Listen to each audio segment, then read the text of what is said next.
Você já se perguntou o que acontece nos hospitais durante a madrugada? Quando os corredores ficam vazios e apenas alguns funcionários permanecem de plantão. Hoje vou compartilhar 3 relatos reais de funcionários que trabalharam em hospitais brasileiros. Histórias que vão te fazer questionar tudo. Nossa primeira história aconteceu em 2021, no Hospital Santa Casa de uma cidade do interior de São Paulo.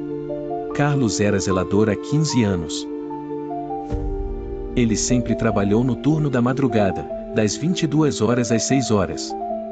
Conhecia cada corredor, cada sala, cada som que o hospital fazia durante a noite.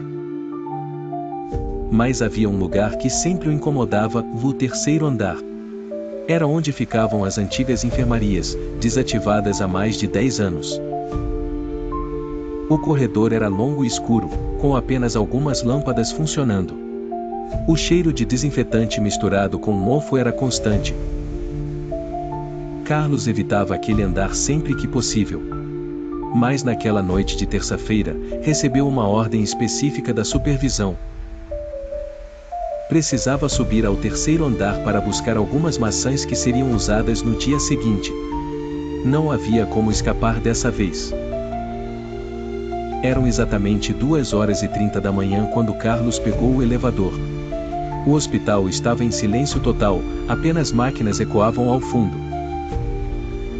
Quando as portas se abriram no terceiro andar, uma corrente de ar frio atingiu seu rosto. Estranho, pois a temperatura era controlada. Carlos acendeu sua lanterna e começou a caminhar pelo corredor. Suas pegadas ecoavam como se fossem multiplicadas. As maçãs estavam no final do corredor, na antiga sala de cirurgia. Carlos respirou fundo e seguiu, ignorando a sensação de estar observado. Foi então que ouviu um som baixo, quase imperceptível. Como se alguém arrastasse algo pesado pelo chão, bem devagar. Carlos parou imediatamente. O som também parou. Esperou alguns segundos e recomeçou a andar. O som voltou, sempre atrás dele. Seu coração acelerava. Ele se virou rapidamente, apontando a lanterna para trás. O corredor estava completamente vazio. Tentou se convencer de que era apenas sua imaginação. Talvez algum equipamento médico funcionando em outro andar. Mas quando chegou à sala das maçãs, percebeu algo que fez seu sangue gelar. A porta estava entreaberta. Tinha certeza de que estava fechada. Com mãos trêmulas, empurrou a porta. A sala estava escura, mas sua lanterna iluminou algo que não deveria estar ali. Uma das maçãs estava no centro da sala, coberta com um lençol branco. Todas deveriam estar empilhadas contra a parede. Ele se aproximou lentamente. O lençol estava esticado, como se alguém estivesse deitado embaixo dele. Carlos estendeu a mão, pronto para puxar o lençol. Mas antes de tocá-lo, ouviu uma respiração lenta e profunda vinda de baixo do tecido. Ele recuou imediatamente, tropeçando em suas próprias pernas. A lanterna caiu, e por segundos a sala ficou completamente escura.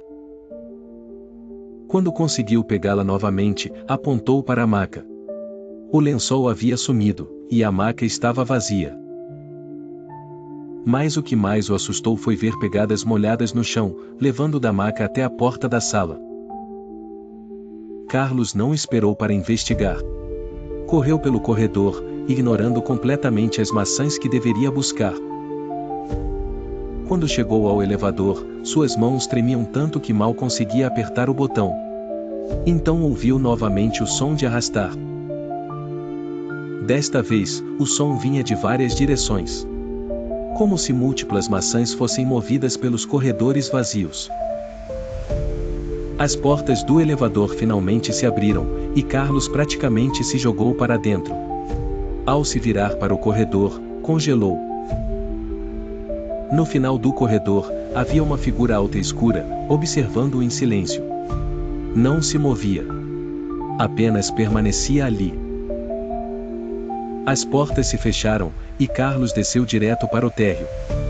Passou o resto da noite no saguão principal, recusando-se a subir novamente. No dia seguinte, relatou o incidente à supervisão. Descobriu que o terceiro andar havia sido uma UTI onde muitos morreram durante uma epidemia nos anos 90. Marina era enfermeira noturna no hospital regional. Conhecia bem os corredores após 8 anos de plantões. Um lugar sempre a inquietava, e a enfermaria abandonada do segundo andar.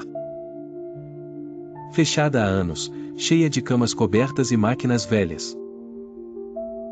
Ela evitava, mas numa quinta-feira, às 3h15 da manhã, foi diferente. Precisava de um equipamento guardado naquele andar desativado. Subindo as escadas, sentiu-se desconfortável. Apenas uma luz de emergência fraca piscava ao fundo. Com a lanterna na mão, caminhou pelo corredor silencioso. O ar cheirava a poeira, desinfetante e mofo antigo. Todas as portas estavam abertas, e exceto a do quarto 237. Estava bem fechada, diferente das outras. Sua mão tremeu ao girar a maçaneta. A porta rangeu, ecoando pelo corredor vazio. Dentro, uma única cama hospitalar sob um lençol branco. Monitores e equipamentos antigos alinhados nas paredes. Abriu um armário e encontrou o que precisava. Mas ao se virar, a porta se fechou sozinha. Correu para abri-la novamente. A fechadura não cedia, e estava trancada. Então veio um bip fraco.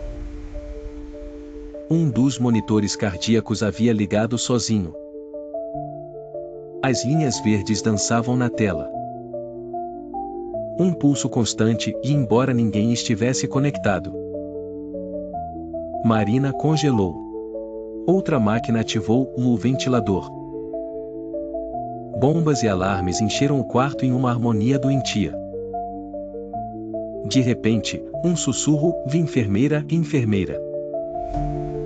Uma voz feminina frágil e desesperada vinda da cama. Seus olhos correram para o lençol. Ele subia e descia como se alguém estivesse respirando. "Por favor, não me deixe sozinha", a voz implorou. Lágrimas ardiam em seus olhos, e não havia paciente ali. Outras vozes se juntaram, e urgentes, dolorosas. Gritos de ajuda, pedidos de remédios encheram o ar. Marina cobriu os ouvidos, e mais os apelos vinham de dentro de sua cabeça. Ela gritou, batendo na porta para se libertar. Em um instante, tudo parou. As máquinas desligaram, o silêncio engoliu o quarto. Tentou a porta novamente, e abriu-se facilmente. Marina correu pelo corredor, o coração batendo em terror. Chegando ao primeiro andar, chorou ao contar à supervisora. Juntas, voltaram ao quarto 237 para investigar. Tudo parecia normal, máquinas desligadas, camas cobertas. Mas o chão estava marcado com dezenas de pegadas frescas. Mais tarde, ela soube a verdade. Aquela era a enfermaria de um surto mortal, e 23 mortes em uma semana. Daquela noite em diante, Marina nunca mais entrou no segundo andar sozinha. Os sussurros do quarto 237 ainda ecoam em suas memórias. Roberto conhecia cada canto do hospital. Sabia quais elevadores rangiam e quais portas faziam barulho. Mas havia algo que o deixava inquieto: o elevador do bloco B. Muitas vezes ele se movia sozinho entre os andares vazios. Roberto achava que era apenas defeito técnico. O equipamento já tinha mais de 20 anos de uso. Mas numa sexta-feira, algo diferente aconteceu. O elevador voltou a se mover sozinho durante a madrugada. Desta vez, decidiu investigar o mistério. Ficou em frente às portas até que elas se abriram. O interior estava vazio, silencioso. Mas o botão do quarto andar brilhava aceso. Aquele andar estava desativado havia 5 anos.